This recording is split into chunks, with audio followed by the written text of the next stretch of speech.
Hello,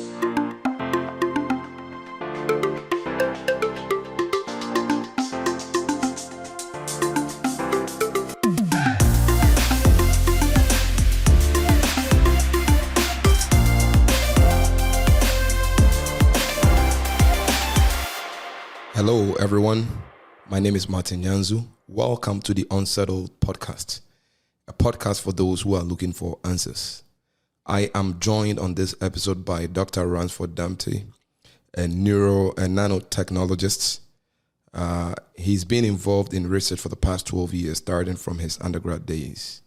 His research has consisted of modeling biological systems, optimizing powder packaging, using theoretical models and artificial neural networks, as well as creating and synthesizing polymer microspheres for pore formation in silicon matrices. He loves to listen to music, go to movies, and watching shows on streaming platforms. Dr. Damptey, welcome to Unsettled Podcast. Thank you so much. Awesome. I'm glad to be here. Yeah, how is it at your end? How is the weather? What's going on there? Today actually the weather it wasn't too hot. I think we've had quite a hot summer, but then today's weather was actually a bit on the not so hot side, so it's not been too bad today. I'm actually enjoying it. Wonderful. Nice. Yeah, so here on Unsettled Podcast, we're going to talk about basically science and God. But since you are a nanotechnologist, we're going to pick it from that angle.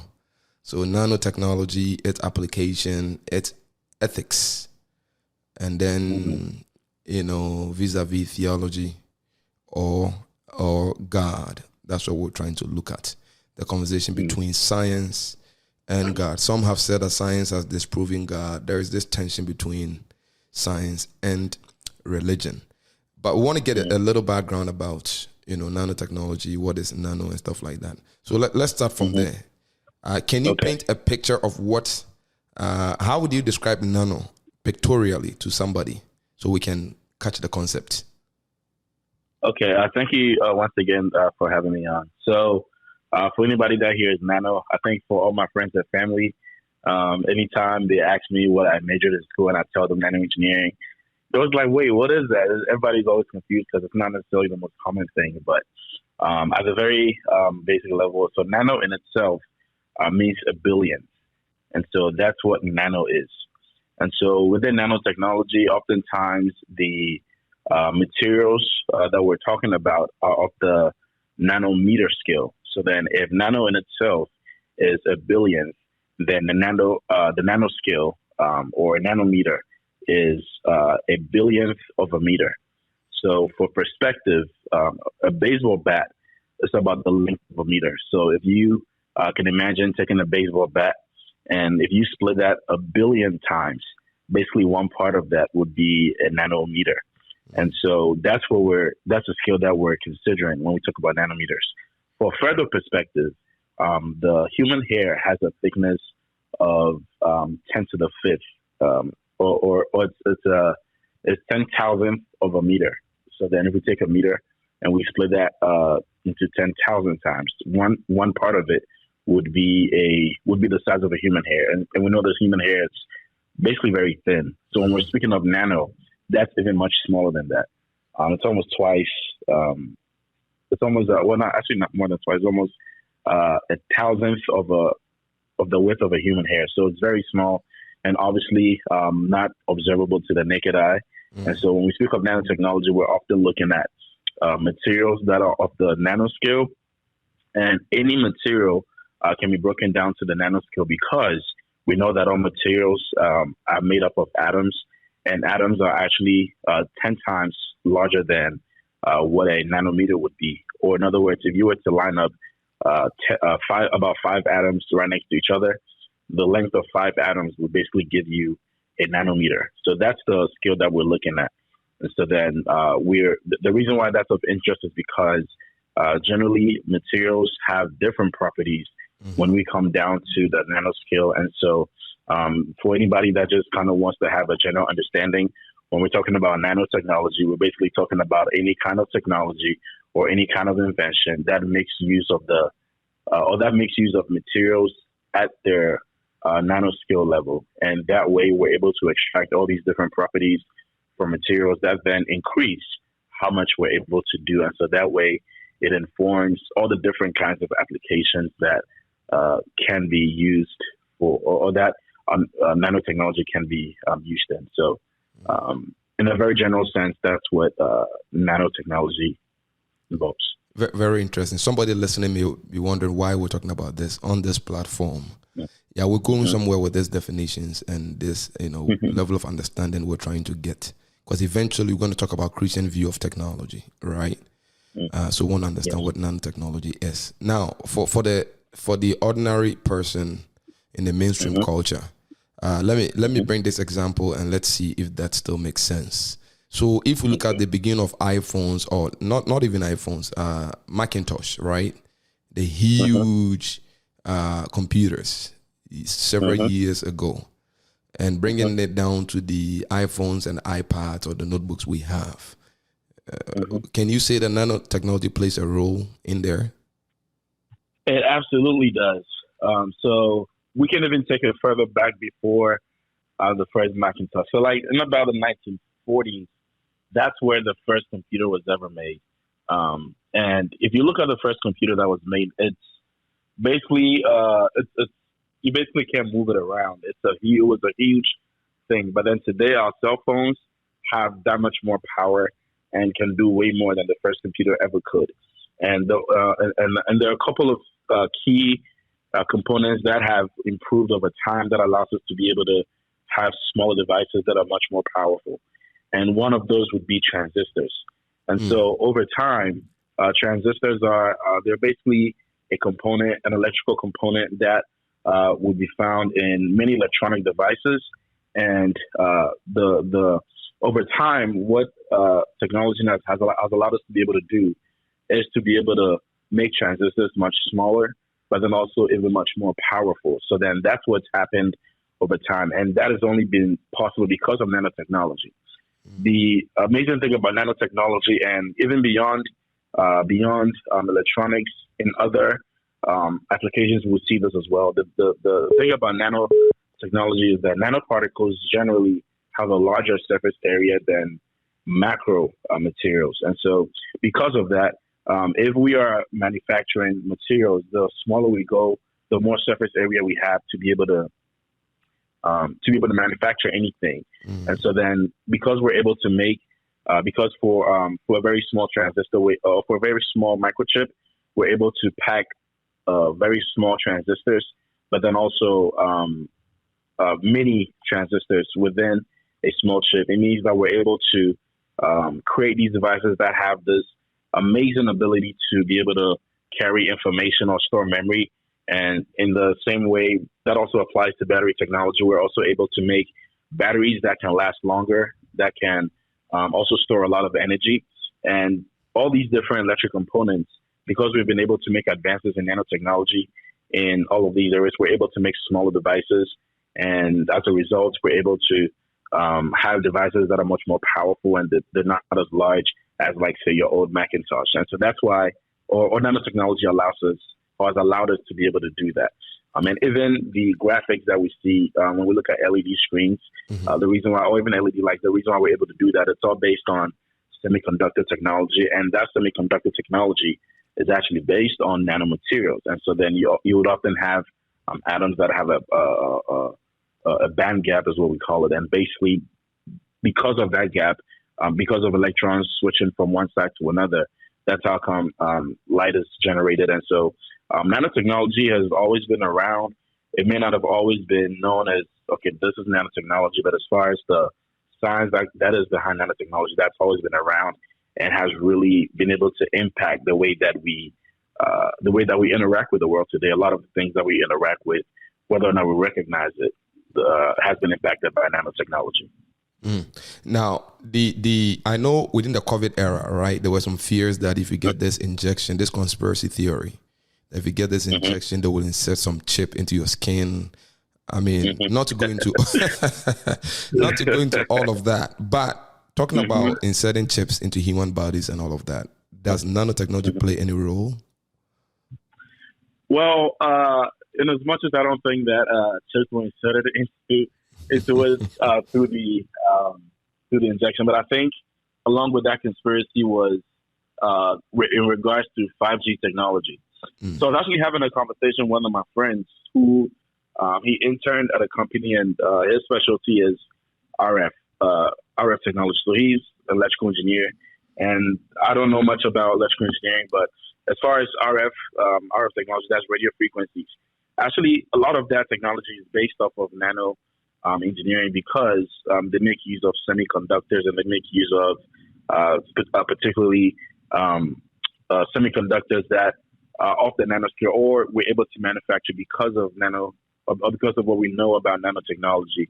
And so even 5G technology, the reason why that's possible. So I was just having a casual conversation with him, and he was just letting me know that going from 4G to 5G, it's simply what's changing from one generation to another is how much we're able to transmit frequency. So if we're able to transmit frequency for a larger distance, then that's how we're improving that technology. So that's what's happening. And so in regards to 5G technology, that's what that is. Now, in regards to the chips, a lot of the chips. So a lot of the chips are made up of a wafer or just a substrate, and on that substrate is where you have these nano components that are designed on there. And these nano components designed on the chips, that's where the energy is stored. That's where electrical information is stored. And depending on the elements that are being used, depending on the substance that's in there, it would be able to conduct a specific kind of, or it will be able to withstand a certain amount of voltage. It will be able to withstand a certain amount of current, and ultimately be able to withstand a certain amount of energy. So depending on the atoms that you use, depending on the elements that are present, that would all determine how much energy we're able to transmit for a given microchip. And so, as far as microchips, there's nanotechnology there. And as far as 5G, 4G, nanotechnology allows us to be able to do that. And so that'll be my response to that. I'm sure you might have heard about artificial intelligence, right? Where we have robots. We're trying to maybe map onto these robots some human genes. We've copied the human genes and human traits and what humans are able to do, and then feed it into a robot, where a robot now becomes an intelligent machine and almost sort of do what humans can do. So is there a possibility where nanotechnology and artificial intelligence could merge and bring us some kind of breakthrough in anything? I'm sorry. If you could please repeat that. I think there were parts of it that there were parts of the question that I think I missed around the beginning. So I'm talking about artificial intelligence, right? Okay. Right now, what the artificial intelligence scientists are trying to do is they want to create a super intelligent robot or some type of new creation. But to do that, we have to study human behavior and then sort of copy the way human beings think and act, and then put that on some kind of microchip and insert it into a robot. I'm just I'm thinking out loud. Is there a possibility between nanotechnology and artificial intelligence? Yeah, that's a great question, sir. So I think that there's a couple of things. In order for like say a robot to be able to perform the way that it does, or if it's able to, in order for a robot to be able to assimilate or be able to copy human behavior, in order for a robot to be able to move in a certain way, I think there are a couple of elements that are a role there. Mostly, if a robot is purely mechanical, so in most schools, the robotics department would often be, say, as a part of the mechanical engineering department. So a lot of the ways that robots are able to operate, or at least traditionally, are just being able to follow a set of prompts or a set of instructions. So all of that is purely coding. But I believe that I believe that with nanotechnology, for instance, because it's given us information about materials on the nanoscale, and something such as DNA, for instance, is within nanoscale.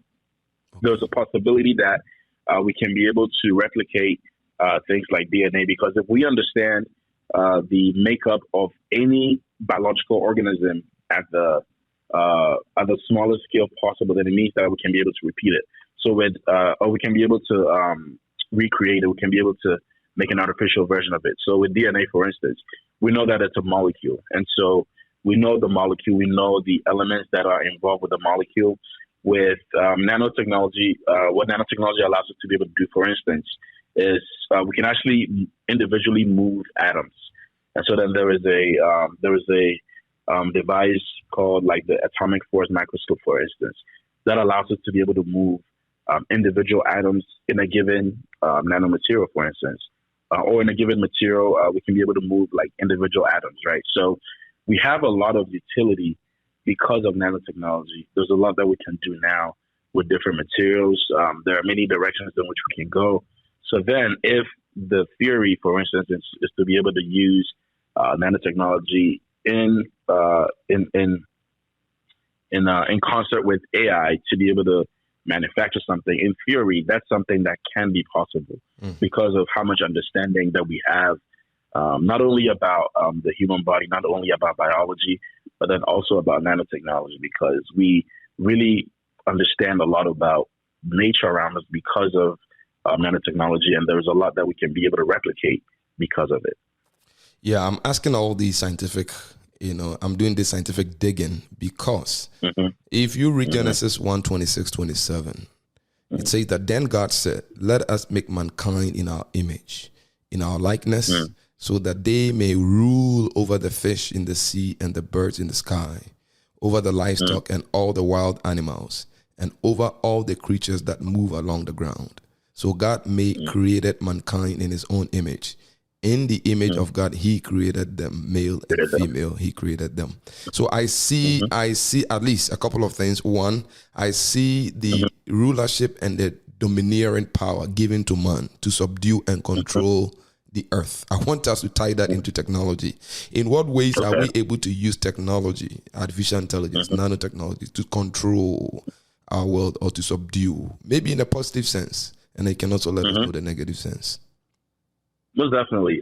So I would talk about medicine then. So a lot of one major application of nanotechnology has been within medicine. And so within medicine, one thing that nanotechnology has allowed us to be able to do is targeted drug delivery. So what that basically is that, so we know that if we take drugs or if we take medicine the traditional way, whether through ingestion or through injection, what that does is that we're taking medicine into the entire body, and so then whatever happens, even though, say, for the treatment of cancer, when for cancer treatment, if we're having to take medicine, for instance, the medicine is going towards our whole body. So then, if there are side effects, it affects the whole body. What targeted drug delivery allows is that it allows us to be able to, for instance, in the treatment of something like cancer, we're able to target specific cancer tumors and then be able to target those sites with the drug. So then that way, we're not wasting the drug on one hand, and also number two, if there are any side effects, it's not affecting the rest of the body. And so then, scientists have been able to create like nanobots, for instance. And so nanobots act as carriers, so they act as a vehicle, and they're able to transport the drug to the specific site where the cancer cell might be or where the cancer cells might be. And that way, the treatment is very specific. So that is one area in which nanotechnology, for instance, can be really instrumental.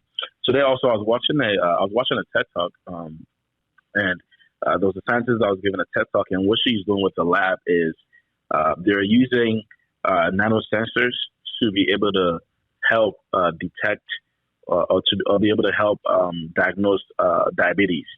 So, and again, because a lot of the work that I did is not really, I didn't do a lot of work in the biology space. I actually have a funny story about that. But I didn't do a lot of work in the biology space, and so a lot of this is just based on what I heard. But in regards to her work with cancer, acetone is a substance in the body, and depending on the concentration of acetone in the body, scientists or doctors can be able to tell whether or not a patient has diabetes. And so, what the nanosensors do, they're very sensitive, but what they are able to do is to be able to detect the concentration of acetone in the body. If ideally, acetone should be around 1 part per million, which means that out of a million particles in the body, there should be only 1 part of that million particles that should contain acetone. If that number goes from 1 to 2, then it means that you have diabetes. And so then we need very sensitive sensors to be able to detect this very minute increase in acetone in the body, for instance. And they've been able to create nanosensors that can be able to do that. And so these are some very great positives of nanotechnology in particular that have been, that have a lot of potential and have a lot of potential uses for the future. Speaking, and we can speak of other industries as well where nanotechnology use is also really beneficial. For instance, even within the energy industry, we see that there's a lot of talk about electric cars. The reason why we can even talk about electric cars today is because of nanotechnology. So the battery technology there's a lot of nanotechnology that's behind it. Once again, it goes back to us being able to make these semiconductors that have a wider band gap. And so then because the band gaps are wider, it means that they can be able to carry or be able to transmit a lot more energy. And so that way we can make bigger batteries. And so whether we're talking about solar panels or we're talking about the batteries that cars like Tesla use, there's a lot of nanotechnology that goes behind that make it possible. So that's talking about energy being cleaner, energy being safer, and ultimately that being safer on the environment. And so then there's a lot of good things that can come from that. And so we see that with what God did for man, God really gave man knowledge to be able to explore the universe and be able to use science to be able to understand the world around us. And then out of that understanding, be able to come up with solutions. But at the end of the day, I do think that just as there's the knowledge of good, there's also the knowledge of evil. And so then the knowledge that we acquire can lead us to either be able to do things to help or do things to destroy. So just as nanotechnology can be used to, say, cure cancer, just as we can do targeted drug delivery, we can also do targeted, say, cancer delivery. And, somebody can purposely infect another with, say, cancer, and that could be detrimental. So I think that ultimately the knowledge of science is there, and it has to ultimately boil down to what the philosophy of the scientist is or what the objective of the scientist is in order to be able to bring about solutions. We do know that generally, though, a lot of research labs that are in existence are often trying to do work to be able to bring solutions into our world. The way that you even get funding to be able to do research is if you have a very clear objective and you're actually trying to do something good in the world. And so, in general, scientists are always trying to do good, but then there are always bad players that can take that same knowledge and then twist it and then be able to cause harm and havoc to mankind. And so that's what I would say. Our culture is shaped in part on college campuses. It is the place where some young Christians go to get extremely unsettled in their faith journey. There are numerous worldviews on our campuses competing with the Christian worldview. There are college professors who provoke students and make them feel intellectually assaulted with regards to matters of faith. Real Answers is our answer to this problem. If you are a college student leader, you can go to our website, liveunsettled.org/program, and book us today or email us at info@liveunsettled.org. We cover topics from the various competing worldviews that unsettle the minds of your students. There will always be a Q&A session after each presentation to model before your students in real time how they can graciously defend their faith in a hostile and confused culture. We are looking forward to your invitation for an event in person or virtually. Any good argument has to stand a simple test. Does it measure up? Does the idea hold any weight, or does it blow away with the slightest breeze? Measure Up helps students at the local church to develop a well-formed faith that stands the test of time and every challenge the ages may throw at it. If your local church would like to host a Measure Up training event, you can book us by going to our website, liveunsettled.org/programs, or you can email us at info@liveunsettled.org. We can train your local church on how to graciously handle tough and soft questions ranging from apologetics, theology, biblical interpretation, gender issues, truth, and philosophy, all grounded in biblical worldview. Our goal is to walk side by side with the local church to bridge the gap between faith and doubt. You can book us today.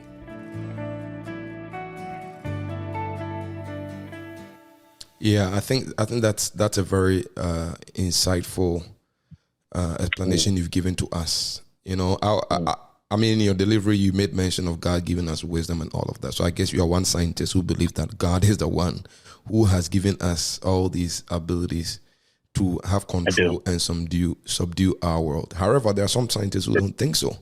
They actually think that science has disproven and overthrown God. I want us to explore that part a little bit. You know, now from a scientific point of view, when you go to the lab or wherever you do your testing and empirical study and all of that, do scientists go to the lab or go into that kind of mood, trying to invent something or bring something new into the system? When they go to those places or their lab, wherever they work, do they go with some assumptions? Do they have some kind of hope that I'm going to do this, I'm hoping it will work out, or scientists don't do that?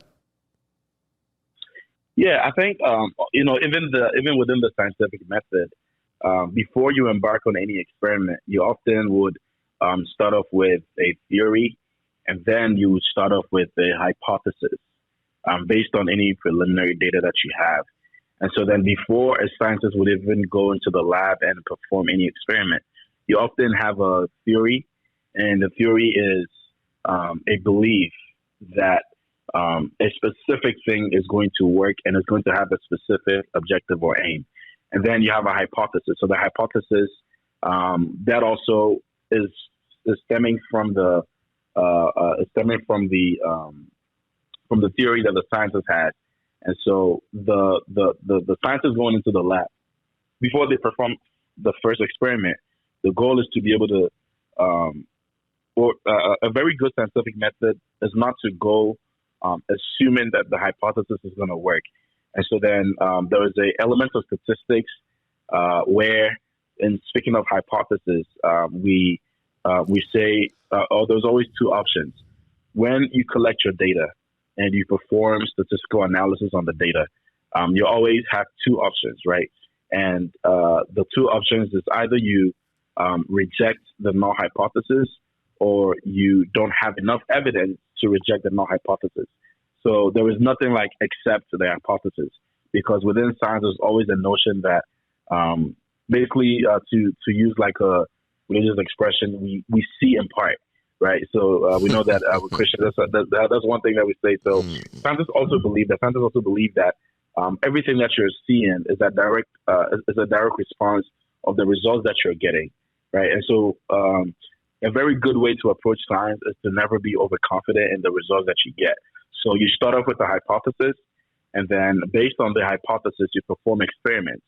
And then when you perform experiments, you get data, you validate your data, you get your results. Sometimes you have to repeat an experiment multiple times in order to be able to make sure that the method actually works. And so once you've been able to validate all of that, then you can come up with some version of a conclusion to be able to justify the hypothesis. So then if a scientist, for instance, did not believe in God and they wanted to go in the lab and they wanted to, say, test a specific thing, they could, in that same way, develop a hypothesis that justifies whatever goal they're trying to achieve or whatever theory they're trying to work toward. And then they can be able to perform experiments and then ultimately generate data. And then based on what the data is telling them, they can come up with they can arrive at a conclusion, right? But I think that a very healthy way to practice science is to practice science from a very objective point of view, because if you're not objective in your approach, you can always miss something. There's always something that you might fail to account for. And if that happens, then that means that you could potentially fail humanity, because sometimes the work that we do is that much critical and it's that much or humanity that much depends on the work that we do. So it's very important that scientists are objective, and that's why whenever any work is being published, if the work is really important, the scientists would then have to travel and then would have to present the work, and then present the work before other scientists who also might be doing similar work or might be interested in the work, and they can probe your method, they can probe your experimental method and your experimental procedure to make sure that you went through the right procedure, to make sure you accounted for everything, because any little thing can affect your results. So because science has to remain objective, unless somebody has a very specific agenda, generally a very good way to approach science is to be as objective as possible, to not have any preconceived notions, because anybody who has done research for a long time will tell you that sometimes you go in with a specific hypothesis and you end up with something completely different, and you end up proving something completely different from what your initial intention was. And so a really good way to practice science, I think I've said it a couple times, but I think it's important that science in itself is approached from a very objective point of view. But then there are always people, depending on, whether it's past experience or depending on something that happened in real life, that, something negative can always drive someone to then want to come up with something in order to disprove something else or in order to counter something else. And so it could absolutely go in a number of ways.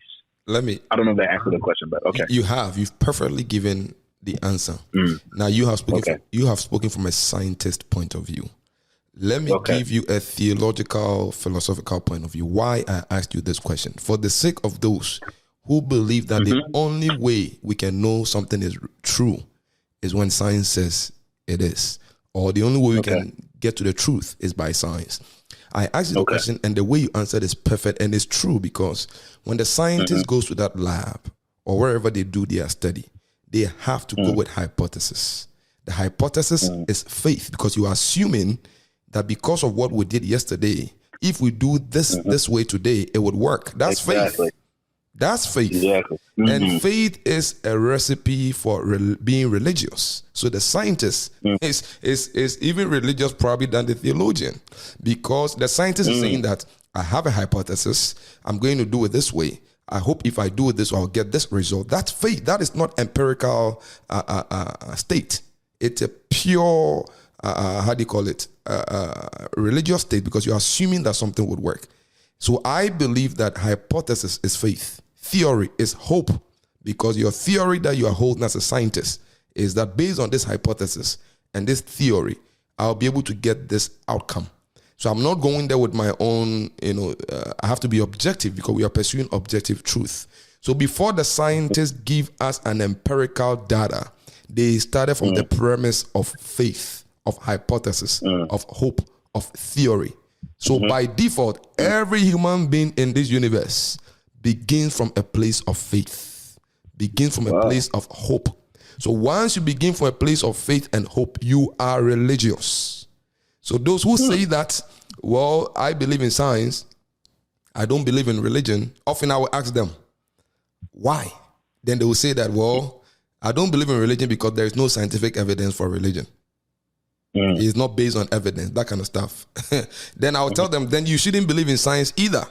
Then they'll ask me why. Then I'll tell them, because there is no scientific evidence for science. Scientists have not gone into some kind of conference and come up to say that we have all done a research, and based on our objective analysis, science is the only way to know something is true. Now, that statement itself is not scientific, it's philosophical. When a scientist say that, or somebody who is a supporter of science, now every Christian should be a supporter of science, because science itself originated with God. It was the history of science is that it was Christians who thought that our God is awesome. He has created this universe in this magnificence. So we are going to dig into his work and then research his study, because we are awed by the creation of God. And science began. Now, there is some tension between science and religion, as if they are trying to solve the same problem and they are competing against each other. Philosophically, theologically, apologetically, science and religion do two different things. They have to complement each other because the source is the same. The reason I'm saying this is that there are some people who believe that I don't believe in science. I mean, religion. I believe in science. That is the only way to know something is true. Like I said a while ago, that statement, science is the only way to know something is true, is not a scientific statement. It's a philosophical statement. So, in other words, science is borrowing from philosophy to stand. So before science itself will stand, it has to start from the place of philosophy. That doesn't mean that science cannot invalidate anything religious. It can. Let me tell you how science can invalidate religion. One of the times science can invalidate religion is that, let's say that somebody who is a miracle worker has come out to say, you know what, I've cured this lady of cancer. I've prayed for this lady. The lady has no more cancer. That's a theological religious claim. And then they go to the hospital and the scientists examine this lady and say, no, the cancer cells are still there. Why? It's through empirical data. So we can say that this miracle worker has lied to us because science has now debunked this assertion that this woman is healed. At that point, science has invalidated religion or that religious claim. But if this man of God or woman of God prayed for this person, the person got healed, and they had cancer before, and the scientists tested this lady, and the lady has no more cancer, science has not disproven religion. Right. So I want us to clear this down because, sometimes people throw dust in our eyes. When a person has gone through these experiences and then has been cured because of prayer, we have to know that science has a limitation. The limitation science has is that science only seeks to understand natural workings of matter or energy or life or anything that is around our society, things our eyes can see, or even some of the things that you have to use nanotechnology or what is it called? Certain machines to see, because it doesn't meet the naked eye. But I'm talking about eternal realities or supernatural realities here. For science, science deals with, natural workings, energy, life, physical matter and stuff like that. But when it comes to religion seek to work on the other hand. In other words, it engages realities that transcend creation. So things could be created, but religion is dealing with the thing that transcend creation itself. In other words, how can science measure the amount of love I have for my wife? But love is real. Yeah. And science can never measure or quantify the amount of love I have for my wife. So science is limited. It is not the solution to everything. Why? It deals with empirical stuff that we can feel, we can touch, we can sense, that kind of stuff. But religion deals with supernatural things that doesn't meet the eye. Hatred, jealousy, bitterness. Science cannot measure amount of bitterness in my heart. Or predict it. Exactly. But religion can deal with bitterness in my heart. So we need both. Yeah. We need both. And I think God is the first nanotechnologist because, as you said earlier, nanotechnology has been around for a long time. Why? It's hidden and embedded in creation. Yeah, so for those listening to us... I would agree. Go ahead. I think I may have cut you there. Oh, no, I was just agreeing. I was just agreeing to that notion because, I mean, the very foundation of life.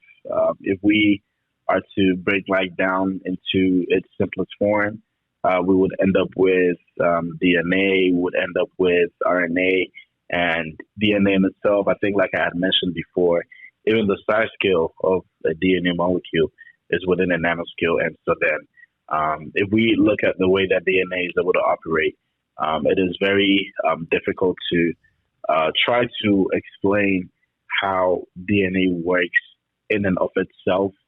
And even the existence of DNA itself suggests that an intelligent creator had to put that into action or had to make that possible. I think you alluded to Genesis early on. In as much as Genesis does not tell us about the very fabric of life, but then science enables us to be able to see what the fabric of life is. And so then that way we're able to understand how when God said it's finished, we're able to understand why it's finished because we understand the way that God made everything and how God made every living thing self-sustaining, and how God made every living thing almost like self-procreating without the help of, or without God having to constantly intervene. It's because of the way that He made everything to be. And so then I would agree with that notion as well. Yeah. So, yeah. I mean, science has not disproven God. God is the creator of the universe, the heavens and the earth. He's in charge. We are exploring that which is done for our own benefit, because He's given us the ability to subdue and control His creation, the world that He's given to us. So science and religion, should support each other in fulfilling God's agenda. To disprove, because scientists are empiricists, or they believe in empirical data and all of that. I mean, to be fair and sincere, for science to disprove God, scientists would have to conduct an empirical study. But the Bible says God is spirit. So how are scientists going to measure spirit to the point where they've concluded that we have disproved God? So that statement, science has disproven God, itself is a more practice. That if you are a scientist who believes you are a strong scientist in the academy, you shouldn't make that statement. The day you make it, your license should be suspended, taken from you, because you've committed a malpractice. You arrived at your conclusion without a proper empirical study. You can never measure God to say that, we've measured, we know where God lives. As a matter of fact, scientists don't qualify to make the statement, we have disproven God. It's theologians. Because the field of theology studies God. To the study of, to be able to make that declaration that God doesn't exist. Scientists don't qualify to make the statement, we have disproven God, because your study does not hit the supernatural. You deal with naturalism, natural stuff. All right, we'll end it here. I want you to give me some closing thoughts, and then we'll end it here. Most definitely. I think this discussion was it was very interesting. I do think that that clash between science and religion does exist, and there are definitely many scientists who claim to be atheists because of their understanding of the way the universe works. And oftentimes, when I watch debates or when I listen to scientific dialogues, there's oftentimes a comparison, or there's oftentimes a question that in and of itself, I think that can be problematic. But then there's questions about, if indeed there was a God, then how come A, B, or C? Oftentimes, you'd also hear things about the universe itself, the fact that the universe has to be billions and billions of years old, the fact that the fact there's evidence of galaxies existing, and how the Bible does not seem to allude to the fact that the Earth is that old. How the Bible also does not seem to acknowledge the existence of the billions and billions of galaxies that scientists have come to believe there is. But I do think that at the end of the day, in as much as some scientists need to embrace, I think you clearly explained that there is a realm of science that steps into philosophy, and scientists need to acknowledge that. Also, scientists need to acknowledge when they're stepping into theology, because that way they might make erroneous statements. But I do think science in itself, by people that do identify as purely religious and maybe find science to be problematic, maybe you shouldn't have that stance. And so I think that's the audience that I want to speak to, for religious people that maybe find science to be problematic. I do think that science in itself has been very beneficial and can continue to be very beneficial for our existence. Ultimately, all knowledge comes from God. There is no knowledge if there is no, if God did not make that possible. So even for scientists, any knowledge that scientists have has to come from God. If we look at the way that scientists even come up with any kind of idea to perform an experiment, or even the way that scientists end up being inspired to do something, is oftentimes through inspiration, and that in itself may not always be natural. And so that's one thing. But then, talking about science in itself, what science allows us to be able to do, I think you hit it perfectly, sir, when you said that it allows us to be able to understand our natural world. And indeed, science allows us to be able to understand our natural world. And whenever we have more understanding about a thing, that's how come we become closer to being able to talk about solutions for that specific thing. So whether it be disease, or whether it be a problem with energy, or a problem with even poverty, or a problem with climate. If we understand the problem well, then we can be much closer to getting at the solution. And that's where science comes in. Science basically is a toolbox. It's a toolbox that allows us to be able to understand how things work. It allows us to be able to understand what things consist of. And that way, life can be improved. And so then I think that there has to be, or science must be embraced by people of faith. And in the same way, also, scientists must also do well to embrace faith in itself, because I think, like you said rightly, there are things that science may not be able to explain, like with things that have to do with feelings. That can be very hard to design a scientific experiment to be able to measure how somebody feels. We might be able to measure things like heart rate. We might be able to measure things like things that happen as a result of stress. But then, as far as the feelings itself, that can be very hard. You can't tell what's in the heart. Scientists must also embrace the limitations, and as a result, can hopefully be able to learn more about the world around us and about other things that do impact us. And I think if there is a healthy marriage between science and religion, that can really foster a lot of harmony, and that can really lead to a lot of solutions that would ultimately make the world a better place. And so, those would be my final remarks.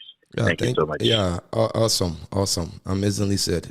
Thank you so much. The more we explore our natural world, the more we get to experience the God behind those physical things we explore. Because Romans 1:18 following, especially the verse 22 says, "For since the creation of the world, God's invisible qualities, his external power and divine nature have been clearly seen, being understood from what has been made."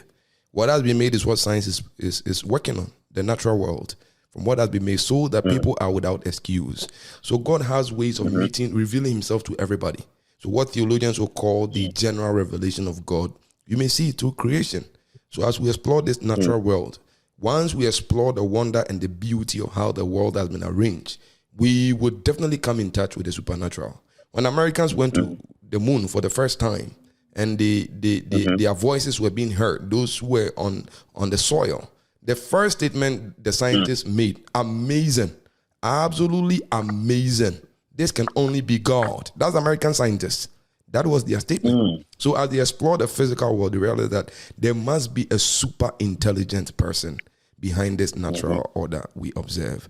So, it is clear that for the most part, scientists or those who support science, who have rejected God, have not come to that premise because of their scientific finding. They've come to that premise because of a personal, moral, or emotional objection. They lost a mom, they lost a dad, they lost a family member. There is evil in our world. If there is God, why is there evil? That is not a scientific data. That is an emotional objection against God, because you are assuming that if there is God, or Christians have preached you there is God, who is a good God, and because there is God, they claim is a good God, he couldn't save my mom who was sick. Then I as a scientist, I object this God. So that's not, academically, that's not even fair. It's not based on an empirical search. So scientists have not concluded they've disproven God because of a scientific experiment they've done. It's because of an emotional, personal, moral bias against God. Like I said, to disprove God, we have to have a scientific experiment to be able to come to that fair conclusion. Thank you so much, and God bless you. Thank you all for joining us on this episode of the Unsettled Podcast. Remember to join us next time. Please remember to subscribe and follow us on social media. This podcast is available on all platforms, on YouTube and our website, liveunsettled.org. Until next time, God bless you.